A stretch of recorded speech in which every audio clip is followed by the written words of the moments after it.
Welcome to Business Innovators Radio, featuring industry influencers and trendsetters sharing proven strategies to help you build a better life right now.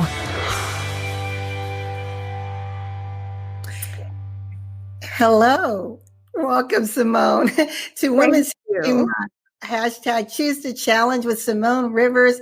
I'm so excited to have this amazing woman here who is about to tell us all the wonderful things that she's doing in life, how she's making an impression and impact around the world. Welcome, Simone. How's it going? I'm doing well. Thank you. Hello, everyone. It's your girl, Simone Rivers, affectionately known as the Yum Yum Ambassador. Why? Because I influence the flavor of every room I enter, and I'm looking forward to this interview with you, Luana. Let's see how we can influence the flavor of the rooms of your audiences. Sounds good. So why don't you start off by telling the audience, what is a Yum Yum Ambassador? You know, I believe there's a scripture, oh, taste and see that the Lord is good. I live my life that way. I believe life is supposed to be good, regardless of all the things that are happening in it. I believe there's an undercurrent of joy that we have access to. And every time I show up somewhere, I talk in that vein. So that's where that came from. That, and I had a very good Turkish friend in Germany when I lived there, and she didn't know a lot of English, and she would always call me delicious, and she would just say yum, and that's kind of where it came from. So I was an ambassador for my country when I met her, and that's where it came from. I love it. It's definitely memorable, right? That's the purpose. I keep using it. So one of the things that you do, I mean, you're an author, you're a speaker. Tell us what else you do to make an impact in the lives around you. Well, I founded Triggering Light. It's a personal development consultancy with a social mission to support women who have been abused, women and children, but specifically women who have been abused, because I come from that vein. And what I learned in the process of going from where I was to where I am is there were very few people that were really talking about what they went through. They showed their pretty pictures on social media after the fact, but they never talked about the trauma, the PTSD, the sleepless nights, what am I going to do? The homelessness, all of those things I experienced. And I use my life to impact the lives of other people in that business, teaching them everything from how to elevate themselves by taking what they know and creating work for themselves. Because sometimes I lived in an overseas environment where I couldn't do a lot to help myself, and I found ways to do it. But from a personal standpoint, I help women develop themselves so they can then present themselves to the marketplace.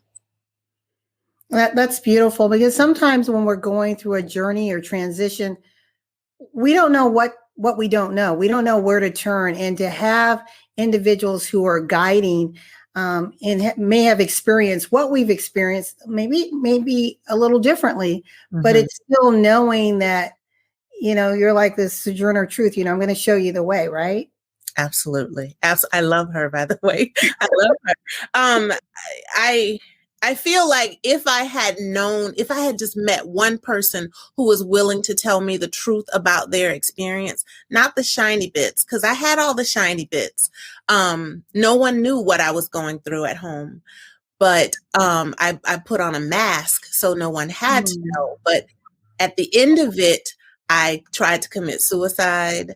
My son and I were driving around in the car looking for a place to park where no one would bother us. There were a lot of things that happened that I am very transparent about now, because the majority of the women that I work with were Claire Huxtable to the public. But the truth was, it didn't look so good when they got home. So I appreciate that I've been through some things that happened for me, not to me. That's beautiful. And it kind of takes us into this hashtag choose the challenge. And I listened to what you just shared about your journey and going through the dark times. but it takes a certain level of grit and determination and self-challenging to rise up from that. Can you talk just a little bit about that? I agree with you. Grit. One of the things that I hold on to is the strength of who raised me. The strength of who raised me. And there's some things that we have to admit to ourselves. We can't live in a space of victimhood. And with the whole choose to challenge mantra that I keep hearing it over and over again, I ask myself, what am I challenging? And what I am encouraging people to challenge is the idea that they are not leaders. This is not my cross to bear. Leadership is influence. That's all it is. And we all have influence, whether it's in our small little bubble or in a larger space, we all have influence. And if you can influence the space that you're in, that's going to have a ripple effect on the rest of the world. And there are three places I think that I would encourage women to take a look at. First, getting our heads in order. We have a lot of noise in our heads, a lot of it. Some of it is not the best, but if we can just, I heard someone, I can't remember her name, call it HQT, just have a higher quality thinking process. Get rid of the, I can't do it. I'm afraid to do it. I'm not worthy enough. I'm not smart enough. There's always going to be somebody smarter than you. There's always going to be somebody prettier than you, somebody taller, shorter, fatter, smart, more educated, but you have your own space that you can influence. And if you can just change your thinking, you can change what you're experiencing. That's the first thing. We have to create higher quality thinking. The next thing is to heal. We are often sharing from our scabs, and we don't tell the whole truth because we're afraid someone's going to peel it off and we're going to be bleeding again. I believe that sharing from a scarred space gives you more power. I've been through it already. I've done it already. Let me tell you what I did. There's no fear. There's no, oh, what if she finds out that this happened to me?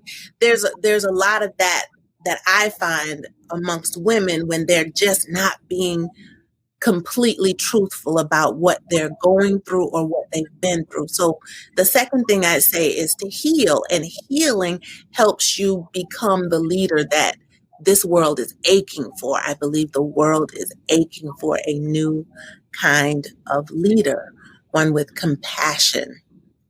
And the last thing would be to sharpen your hook. We all have something. I don't know what that something is for everybody, but I speak. I have to learn from people. I joined John Maxwell's team to learn leadership skills from him. I'm a part of WPN to learn from that group of people. There's another empowerment network that I'm a part of. So sharpen your skills, whatever those skills are. Maybe you don't do what I do, but you're a psychologist. You make children's books, whatever it is, sharpen your skills, because that's how you're going to hook the people that you are meant to serve. Those people who are assigned to you are waiting for you, and you have to sharpen your skills so that you can speak to them with compassion and not judgment. That's number one. We're quick to judge.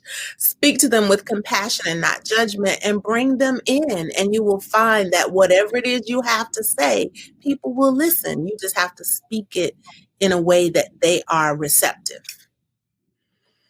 And that was beautiful. And I'm just going to just put a little bow around it. It's everything that you said. It does start with our mindset.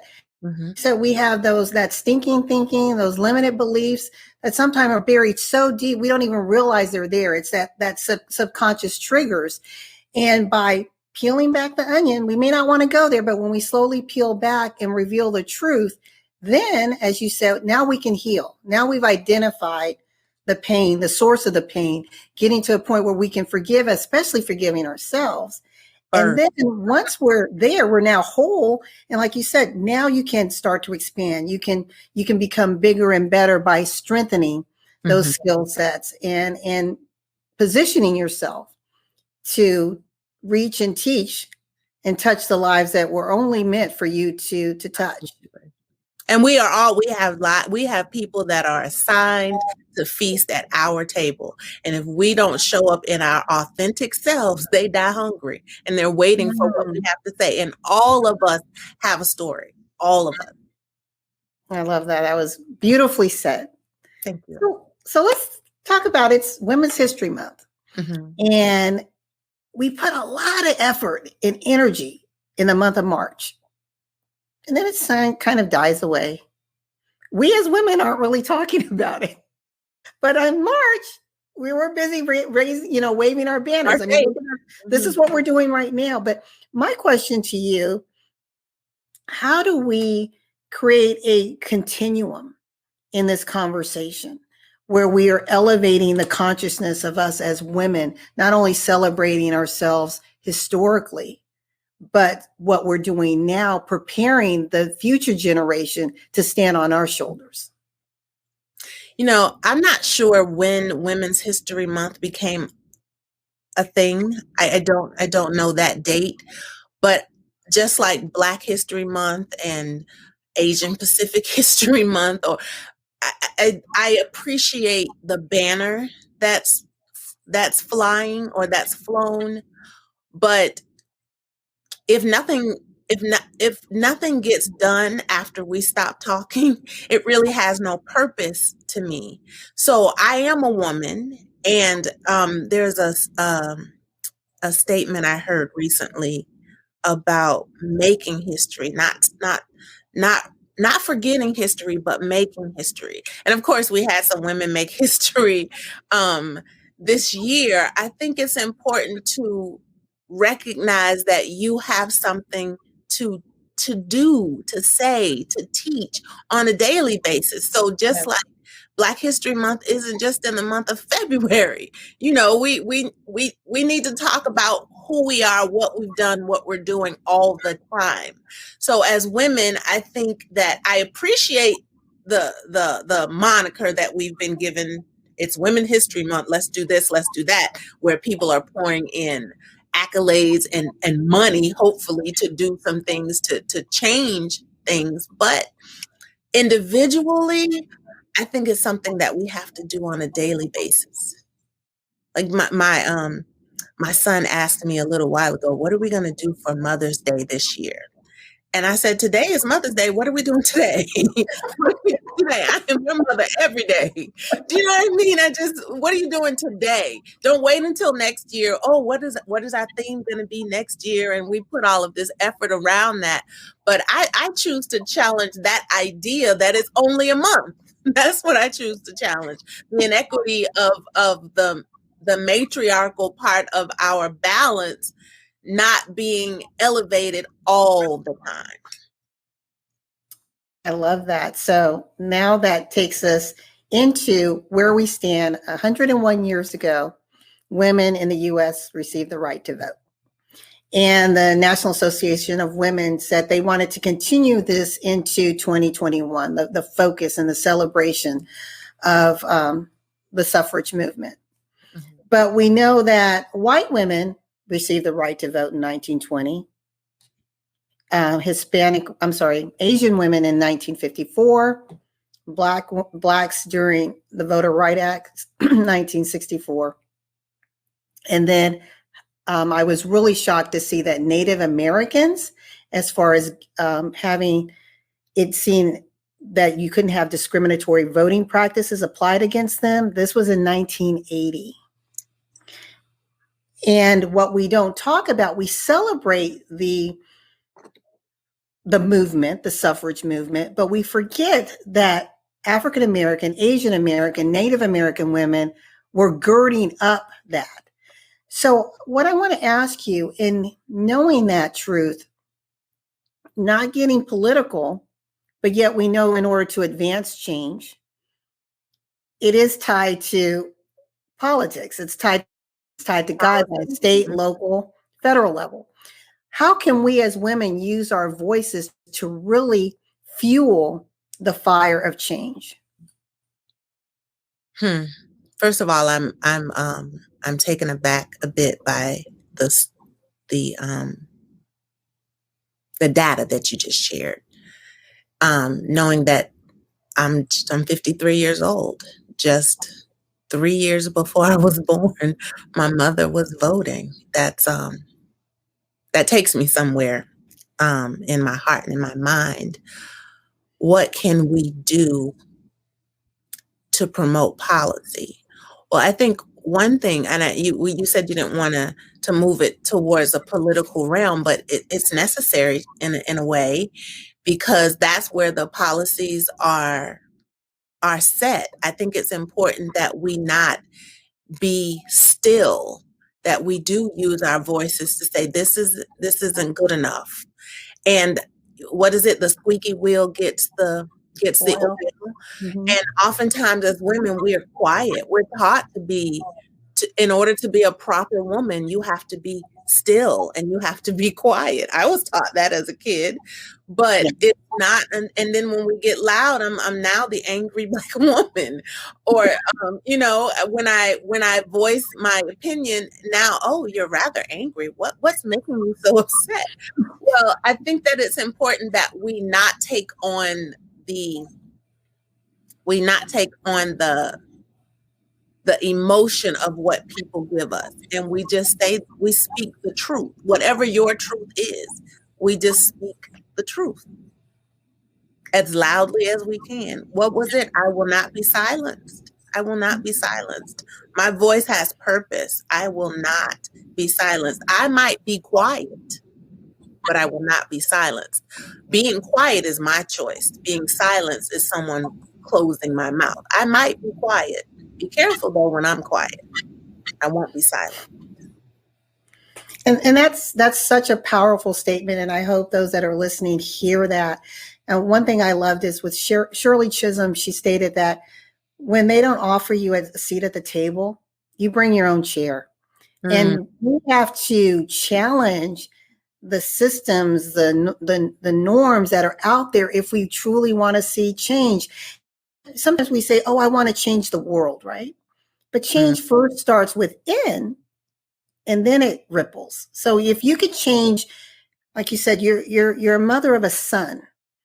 If you can change his mindset and position him for success, you've already impacted a generation, because imagine his children and children's children that are building upon that legacy of strength and truth and empowerment.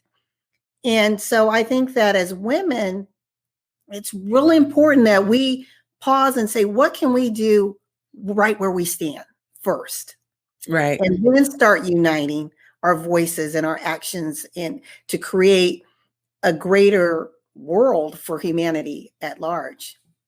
I say again that I believe that the world is aching for a new kind of leadership, one that is not, that is inclusive, that is compassionate, and is non-judgmental. You can be whoever you choose to be in this world, as long as you don't hurt me or hurt somebody that I love. And you speak about my son. I have 2 sons, by the way. There's just one at home, so I'm a mother of 2. Hey, Joshua, I haven't forgotten you. Going back to what I said before, because the world is aching for a new kind of leadership, I believe that divine femininity is on the rise. I can't explain it in layman's terms. It's more of a spiritual feeling that I have, that women are moving from behind to on top. And it's important that when we get there, because we are going to get there, that we don't become the oppressors that we experienced. Really, really important, because we are receivers. That's how we were made, and we are lovers. We are givers. I don't know if you've heard me say this before, but I believe that women are like quilting squares. Individually, we can't cover a whole lot. But if you've ever seen someone put a quilt together, they use these small little squares, and once they're all put together, it's beautiful. It's a tapestry for your bedroom. It's a covering for your family. It's a covering for your community. And that's how I see us. We have to come together first. But before we can even get to each other, we have to heal ourselves, as I said before, get our heads in order, get our hearts in order, and sharpen whatever that tool is that we've been given. In our case, I think it's our tongue. We sharpen our tongue. Because we're going to hook some people based on what we say.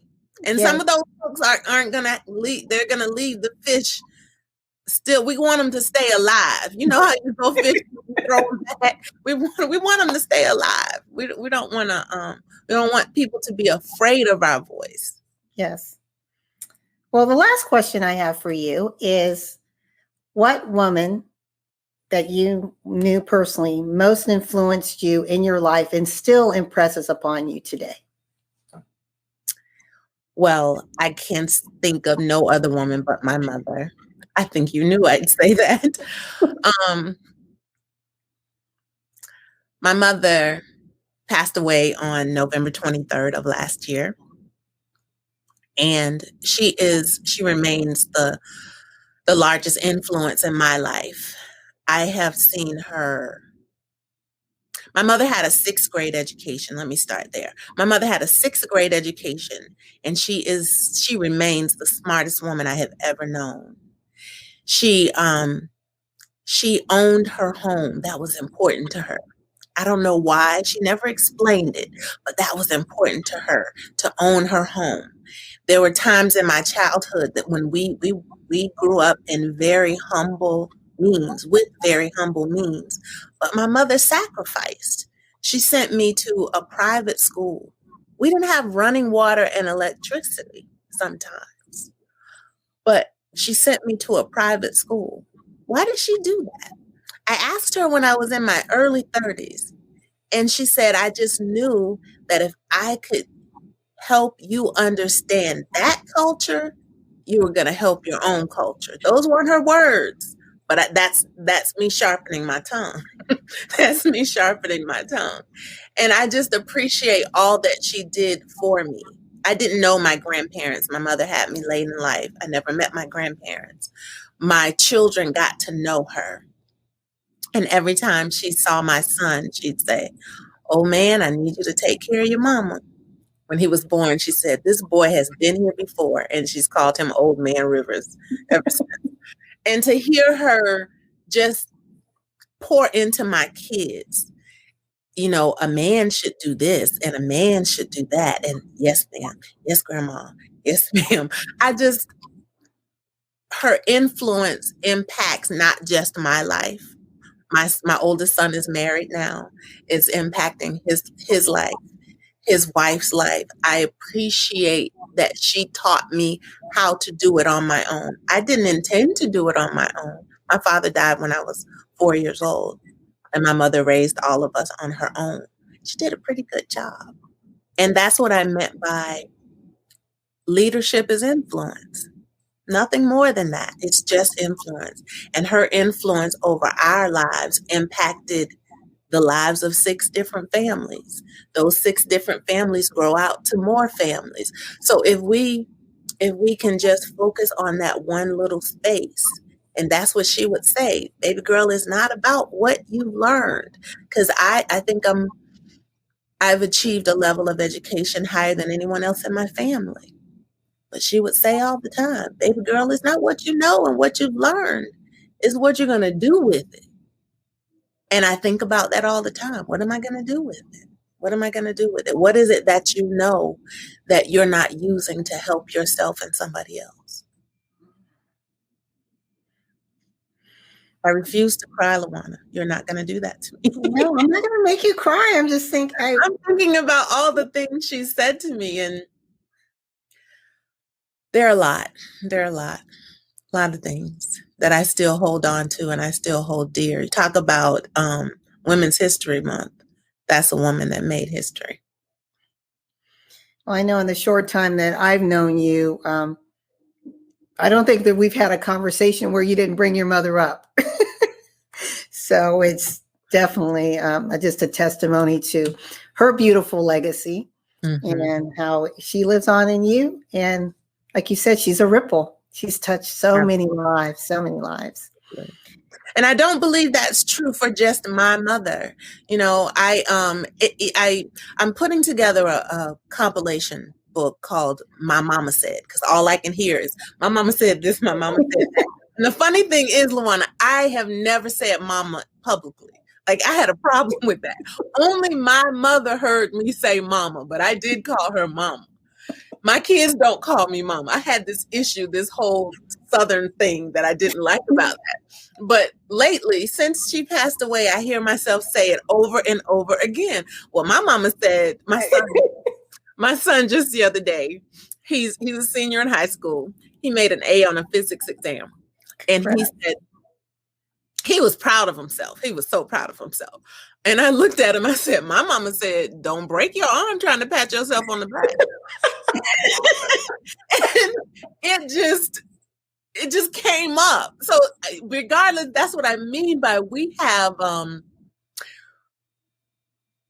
influence in our own little space, and she influences me every time I'm speaking to him specifically.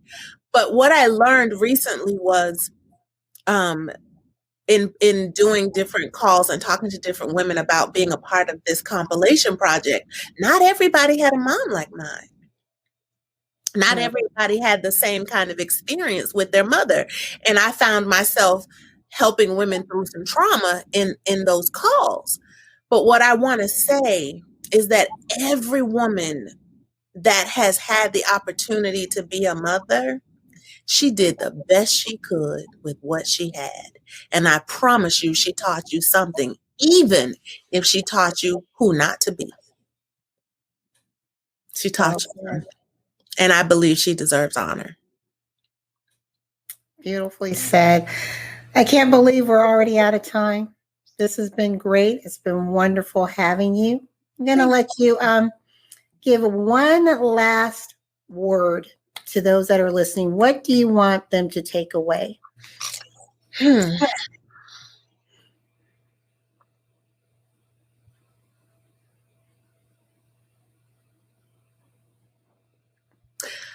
Well, I am led to something I said when I last spoke with you. We were on a panel together. I don't know why that's coming back in my spirit.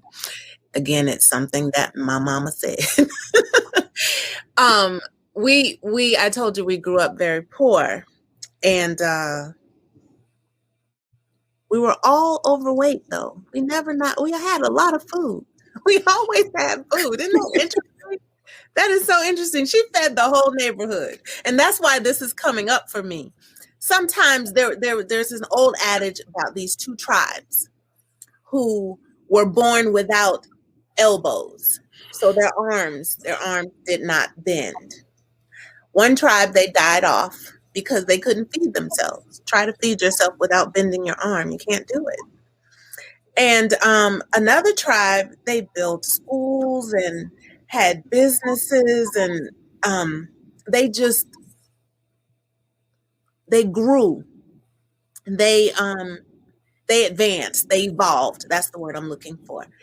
And the way that they did, they were born the same way. They had every one of us is born with the same amount of potential.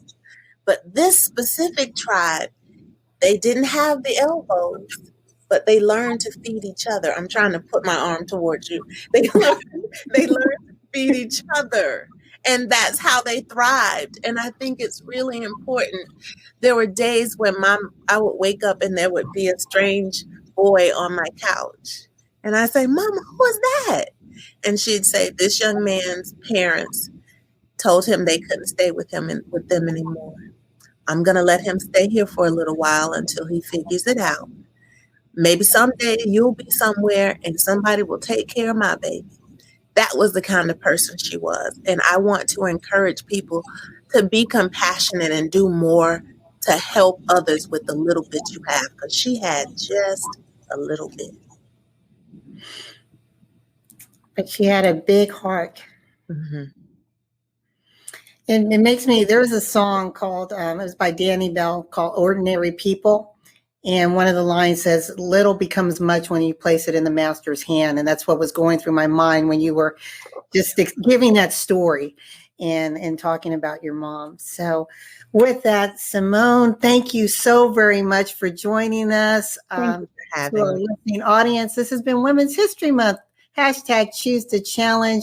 Words of wisdom, lots of golden nuggets have been shared here. Simone, how can individuals reach out to you? I am Simone Rivers on all things social, and my website is csimonerivers.com. Okay. So there you have it. Reach out to Simone, get to know her, learn what she's doing. You might even benefit from some of her coaching programs. Buy her book. And just show your love, show support for her and other women around the world. Thank you so much, Simone, again, for being a part of Women's History Month. Choose to challenge. And ladies, and to our listening audience, as we always say and celebrate you, love yourself, embrace yourself, and whatever you do, always celebrate you. Thank you. Until next time. Bye-bye. Thanks for listening to Business Innovators Radio. To hear all episodes featuring leading industry influencers and trendsetters, visit us online at businessinnovatorsradio.com today.